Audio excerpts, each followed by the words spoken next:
आज मैं आपको जो ऑटोमेटिक टेलीफोन एक्सचेंज है के उनके क्लासिफिकेशन के बारे में बताऊंगा। और ये जो एक्सचेंज है कौन कौन सी टोन यूज़ करते हैं उसके बारे में बताऊंगा। फिर जो अगली क्लास होगी अपनी उसके अंदर इनके बारे में डिटेल में पढ़ेंगे। तो सबसे पहले हम लेते हैं ऑटोमेटिक टेलीफोन एक्सचेंज के क्लासिफिकेशन का, जिसको कि हम स्विचिंग सिस्टम भी कहते हैं।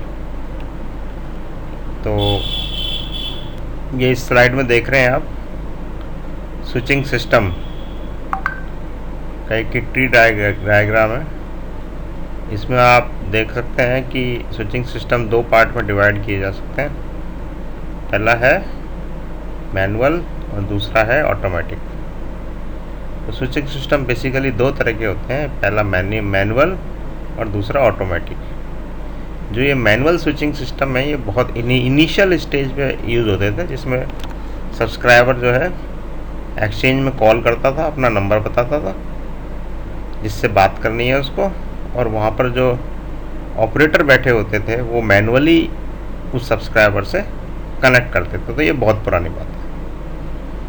उसके बाद आगे आपके ऑटोमेटिक एक्सचेंज, जिसके अंदर की बीच में एक ऑपरेटर की ज़रूरत नहीं पड़ती, सारा काम मशीनें करती हैं। तो ये दो तरह के एक्सचेंज होते हैं, एक आपके इलेक्ट्रोमैकेनिकल और दूसरा है इलेक्ट्रॉनिक। अब इलेक्ट्रोमैकेनिकल के अंदर बेसिकली ये कम्बिनेशन है आपके इलेक्ट्रॉनिक्स का और मैकेनिकल का। तो इसके अंदर हम जो स्विचेस यूज़ करते हैं वो मैकेनिकली ऑपरेटेड होते हैं रिले से।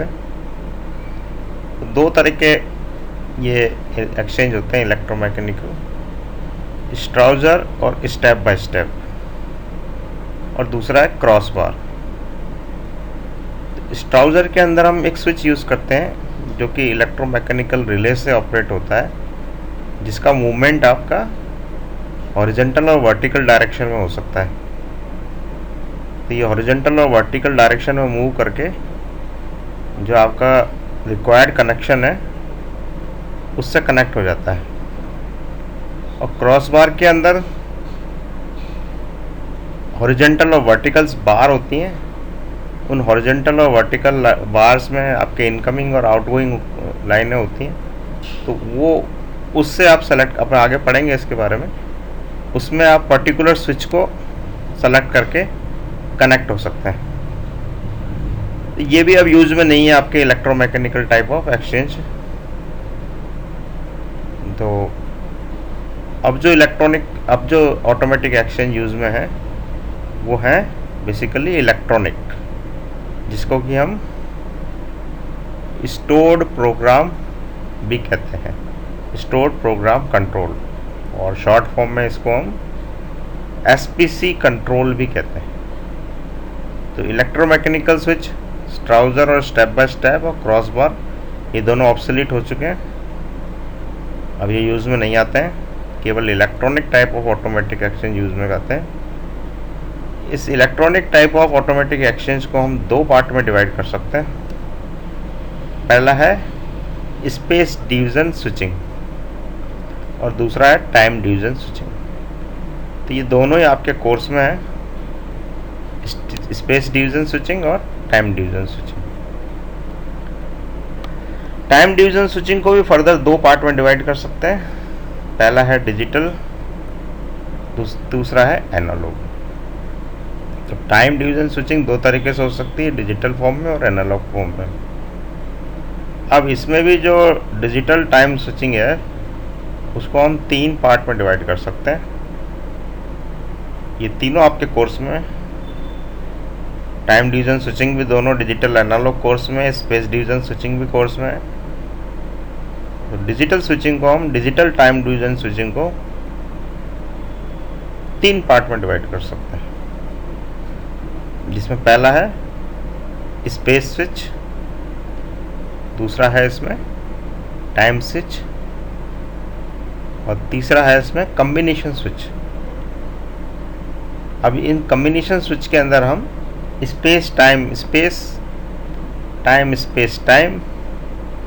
स्पेस टाइम, ऐसे कम्बिनेशंस लेके भी स्विच बना सकते हैं। तो ये कम्बिनेशन भी आपके कोर्स में है, जिनके बारे में हम आने वाली क्लासेस के अंदर डिटेल में पढ़ेंगे। तो इस तरीके से आपने इनका क्लासिफिकेशन देखा ऑटोमेटिक टेलीफोन एक्सचेंज को, जिसे कि स्विचिंग सिस्टम भी हम कहते हैं एक्सचेंज को।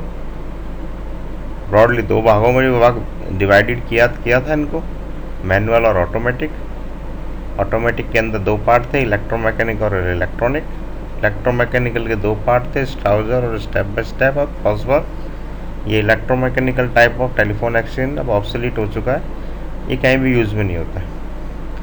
इलेक्ट्रॉनिक के अंदर, जिसको कि हम स्टोर प्रोग्राम कंट्रोल भी कहते हैं, एसपीसी कंट्रोल, 2 तरह के डिवीज़न थे, स्पेस डिवीज़न स्विचिंग और time division switching. Time division switching 2 तरह की थी, डिजिटल और एनालॉग। डिजिटल के 3 पार्ट थे, स्पेस स्विचिंग, टाइम स्विच और combination switch. Combination switch means you can use A space time space, time space time, space time time space. इस तरीके से कम्बिनेशन बना के हम इसको यूज़ कर सकते हैं। तो ये आपने क्लासिफिकेशन देखा। अब मैं आपको नेक्स्ट स्लाइड के अंदर इन टेलीफोन एक्सचेंजों के अंदर टोन जो यूज़ होती है, ये भी आपके कोर्स में है, various tones use in automatic telephone exchanges, इसके बारे में बताऊंगा। तो सबसे पहले जो टोन है, आप इनमें से कुछ टोन से फैमिलियर है। तो 2 तरह की टोन यूज़ में होती है एक टेलीफोन एक्सचेंज में, 2 प्रकार की, नॉट 2 तरह की, 2 प्रकार की।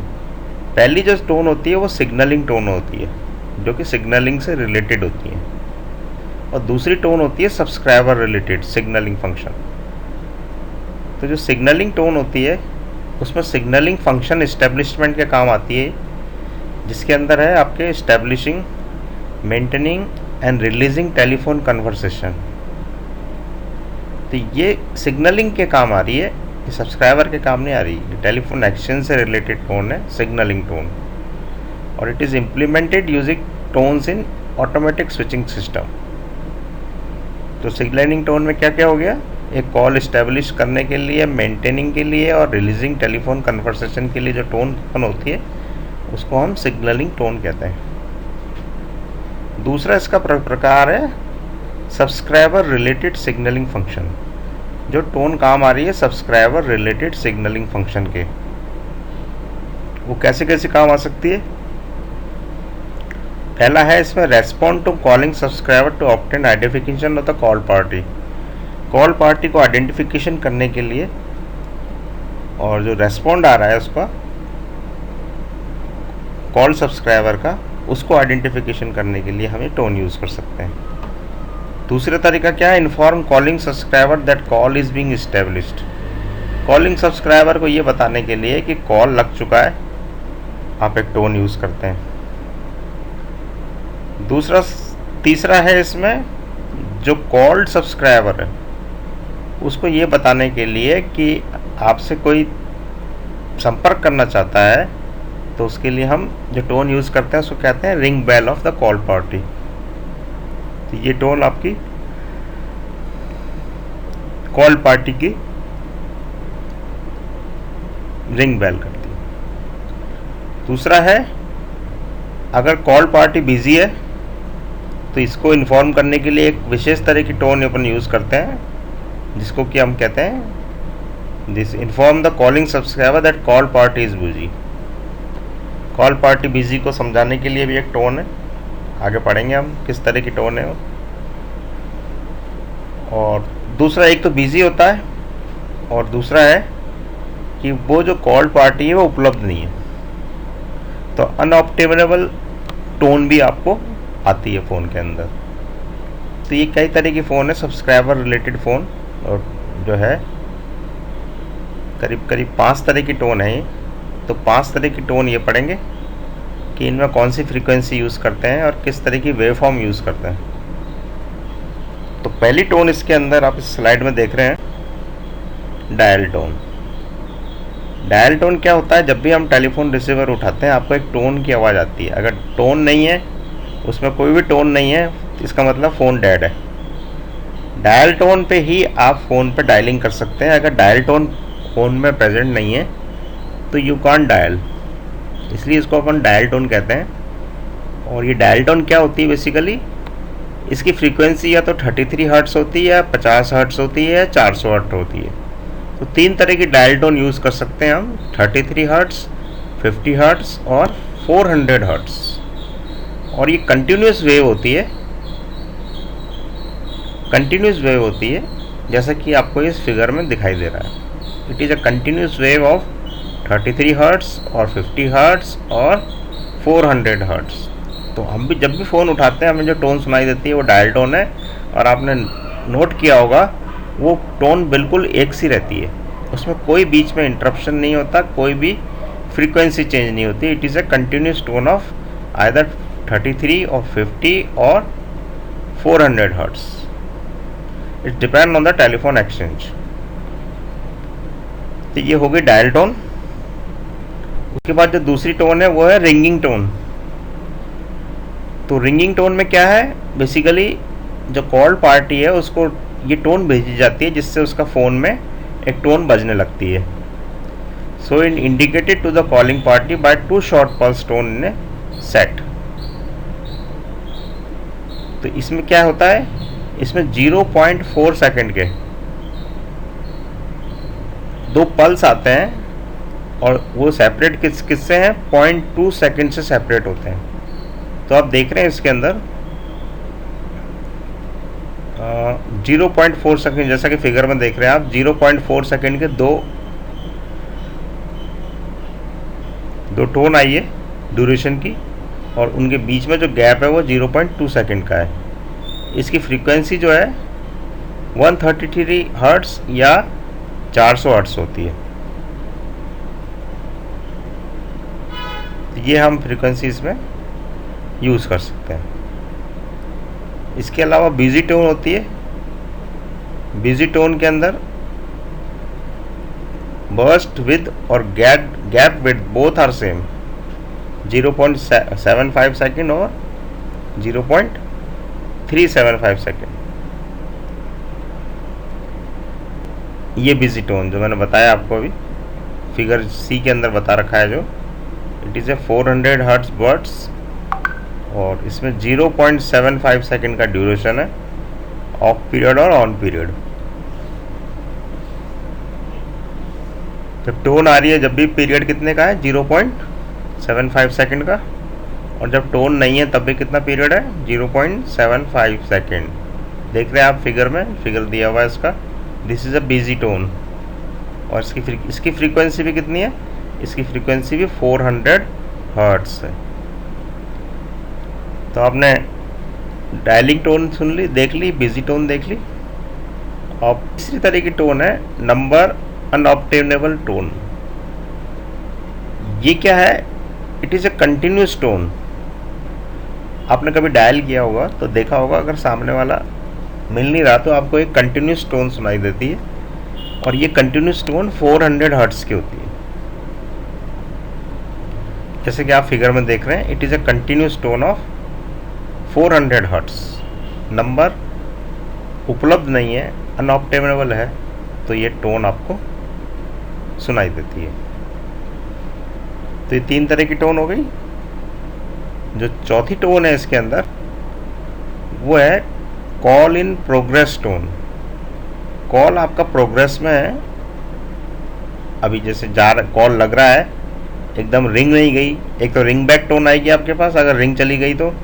अगर रिंग नहीं जा रही है तो कॉल इन प्रोग्रेस, जो वेट करना पड़ता है आपको, उस पीरियड में आपको एक टोन सुनाई देती है जिसको कि हम कॉल इन प्रोग्रेस टोन कहते हैं। और ये क्या होता है, ये बर्स्ट होता है एक, जो कि 2.5 सेकेंड का होता है, और इसमें गैप होता है 0.5 सेकेंड का। और इसकी फ्रीक्वेंसी जो होती है वो 400 या 800 हर्ट्स की होती है, जो कि फिगर ई में देख रहे हैं आप। तो ये हो गई आपकी। तो इस तरीके से आपने ये देखा आज के लेक्चर के अंदर, टेलीफोन एक्सचेंज के प्रकार देखे आपने, कितने तरह के ये ऑटोमेटिक टेलीफोन एक्सचेंज होते हैं।